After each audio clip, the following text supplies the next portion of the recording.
In this session, we will go through how to set up the projects over in the construction payroll module to get them ready to be able to code payroll time to inside Sage Intacct. So what you'll notice is there is two areas for the projects.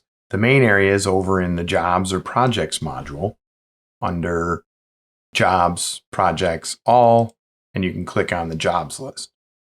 And what you also notice here is there's a list of projects. And we want to make sure that we can enter payroll. And we're starting up this project here, this iTech T&M project. We want to make sure we can enter payroll into it this week. So we're going to take note of the job number, which is 22333. And what needs to happen is there's some additional setup that needs to be done over in the construction payroll module. So if we go into construction payroll under jobs, you'll notice the list of projects that are already in here do not include that one project, the iTech project that we need to make sure can be entered time. So any job that is not on this list, you will not be able to enter payroll time to in the construction's payroll module. So what you need to do is click Create New.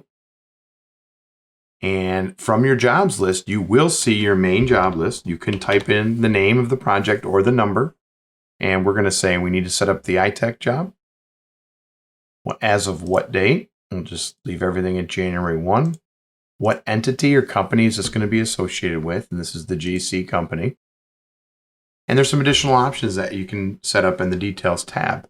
Number one, is there any particular compensation table that should be used for this project? It can be a unique compensation table just for this project. It doesn't have to be linked to a union or anything else.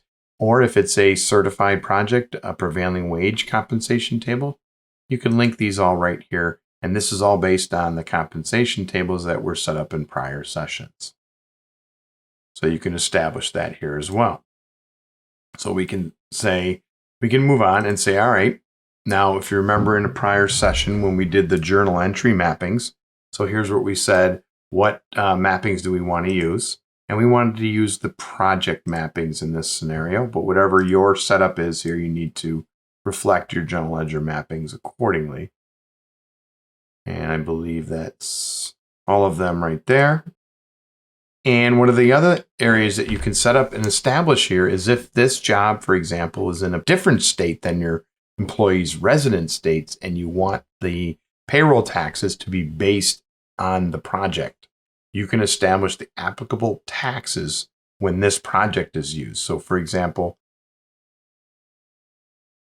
in this project, it's going to be, all the federal like we did before. So we'll set up the FICA, the FUTA, the federal income tax, and the Medicare. In addition to that, what state? So let's say this job is in Iowa. So we want to make sure that Iowa state income tax is withheld there as well.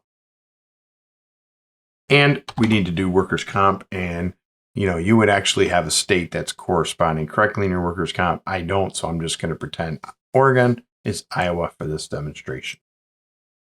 So you can establish the applicable taxes. Now, the system will use a hierarchy where it grabs the applicable payroll taxes. If it's for this particular job, it's going to give an employee Iowa state income taxes. If it's a different job that's in a different state, or if it's a non-job, and it's going to use the employee resident tax state. You can also see the video on tax reciprocities and whether or not you want this to happen. That can all be set up with the tax reciprocities. So moving on here, if this is a union project, you can establish which union locals you want to use for this project. So if I click add here, I can say, yeah, we're going to be using carpenters, and they're going to be working out of Carpenters Local 101. In addition to that, we're also going to be using some laborers, and they're going to be coming from Local 264. So just with the taxes, you can also set up union reciprocities.